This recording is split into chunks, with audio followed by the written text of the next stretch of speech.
ઈ notary સિસ્ટમથી document નોટરાઇઝેશન માટે સુરક્ષિત અને પારદર્શક પ્લેટફોર્મ મળશે અને દસ્તાવેજની ચકાસણી અને પ્રમાણીકરણ માટે વિશ્વસનીય ઇકોસિસ્ટમ સ્થાપિત થશે. નમસ્કાર દર્શક મિત્રો, ખબર છે .com હું માલવિકા આપનું સ્વાગત કરું છું. મિત્રો, એફિડેવિટ કરવાની હોય કે પછી ઘરના દસ્તાવેજ કે ભાડા કરાર કરવાના હોય, દરેક લીગલ કામના ડોક્યુમેન્ટેશન માટે નોટરી કરવું જરૂરી છે.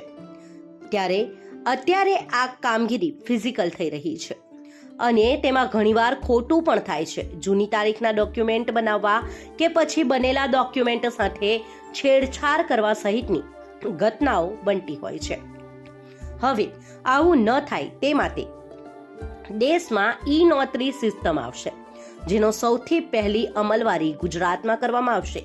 ઈ નોટરી સિસ્ટમથી ડોક્યુમેન્ટ નોટરાઇઝેશન માટે સુરક્ષિત અને પારદર્શક પ્લેટફોર્મ મળશે અને દસ્તાવેજની ચકાસણી અને પ્રમાણીકરણ માટે વિશ્વસનીય ઇકોસિસ્ટમ સ્થાપિત થશે. ઈ નોટરી સિસ્ટમથી ડોક્યુમેન્ટ નોટરાઇઝેશન માટે સુરક્ષિત અને પારદર્શક પ્લેટફોર્મ મળશે અને દસ્તાવેજની ચકાસણી અને પ્રમાણીકરણ માટે વિશ્વસનીય ઇકોસિસ્ટમ સ્થાપિત થશે. ગુજરાત સરકારના વિજ્ઞાન અને ટેકનોલોજી વિભાગ વતી ગુજરાત ઇન્ફોર્મેટિક્સના મેનેજિંગ ડિરેક્ટર તુષાર ભટ્ટે નેપબુક્સના ફાઉન્ડર આશિષ જૈન સાથે MOU કર્યા હતા. આ કરાર હેઠળ નેપબુક્સ ગાંધીનગરમાં ₹75 કરોડના રોકાણ સાથે ડિજિટલ નોટરાઇઝેશન સિસ્ટમનો વિકાસ કરશે. આ પ્રોજેક્ટથી 2025થી આગામી 5 વર્ષમાં અંદાજિત 100 રોજગારીનું સર્જન થવાની સંભાવના છે. ભારતમાં આર્ટિફિશિયલ ઇન્ટેલિજન્સ એટલે કે AI અને બ્લોકચેન ટેકનોલોજીની મદદથી ઈ નોટરી સિસ્ટમ ઊભી કરવામાં આવશે. આ સિસ્ટમનો હેતુ દસ્તાવેજના પ્રમાણીકરણ અને ચકાસણી માટે સુરક્ષિત, કાર્યક્ષમ અને પારદર્શક સોલ્યુશનના પ્રદાન કરતા પરંપરાગત નોટરાઇઝેશન પ્રક્રિયામાં ક્રાંતિ લાવવાનો છે.